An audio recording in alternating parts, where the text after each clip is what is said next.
Our foreign policy is going to be judged on just how aggressive we get with that, and there's a growing concern in the community across the country about the drone attacks. Just how many innocent people are we killing? And there's been concerted conversation about that. We have to reel this in, and President Obama, I think, is going to hear a great deal about that when it comes to foreign policy coming up here in the coming months. Just how aggressive are we going to get? There's that specific reference that we should not be in a state of perpetual war. Well, we are in a different kind of war. But legally that's the justification that they cite for saying why it is that we can kill people in places where we're technically not waging some sort of hot war, that there is a global war still underway under the authorization to use of military force from 9/11. If that changes in this term, I have to tell you, I will be surprised, but there's more pressure every day. We had Barbara Lee on the program yesterday, who's the only member of Congress to vote against the AUMF in both houses. There was one vote against the authorization to use military forces, Barbara Lee from Oakland. She is now trying to get her colleagues to do legislation that would essentially repeal the AUMF, that would say this era of war is at an end. Jay Johnson, the General Counsel of the Pentagon, who you had on your program, gave that amazing speech about thinking about ending that war. We think about drawing down the wars. We think about Iraq and Afghanistan, the hot wars, the boots on the ground wars, but the broader framework of war under which we labor through the AUMF, I agree with you, the odds are slim that we're going to see a repeal of that or end of that, but I think it's a place for the conversation to go in this second term as the president head towards withdrawal in Afghanistan of the physical presence we have of U.S. soldiers. And as we start to understand what an Obama foreign policy is. I mean, you look back at the first inaugural address compared with the second inaugural address.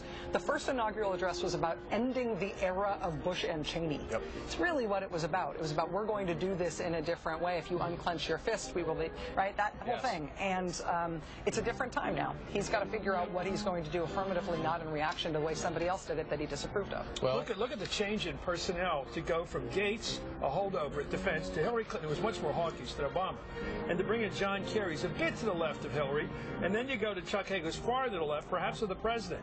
This is an interesting foreign policy team. It is driving the right crazy. And this speech today about potentially converting current enemies into future friends is going to drive them still crazier. You know, I get the Weekly Standard every week just to keep an eye on these guys. And their attitude towards him is continued hatred. And they see, and I think they've figured him out the way a lot of us have figured him out. We, happily, they're very unhappy about it. They do not like his position of reluctance when it comes to international intervention. Yeah. They're still not happy with the way the Middle East is unfolding. Well, they still say Soviet Union. They do again and again. It's not even, it's really a mindset that they're much happier with in a Manichaean world where there's one side and another. And we almost like an Orwellian war. We're always in Oceania fighting a war. They like that. We didn't do what some on the right wanted us to do in Egypt, because number one, the country wasn't behind it. Number two, we arguably didn't have the resources. And so the president... Or it wouldn't be effective even. I mean, we have infinite resources because we're willing to spend anything on war. Once we get into some place, we never get out. Yeah. Notice? We've had the big swearing in, we've had the big speech, we have had Beyonce and Kelly Clarkson and James Taylor, but it is not over yet. Up until this point, everything has been taking place on the big inaugural platform outside the Capitol, on the west side of the Capitol. That platform seated more than 1,600 people. They started building it in mid-September, 7 weeks before we even knew who would be taking the oath of office on that platform today. But now at this hour, things are moving inside the Capitol.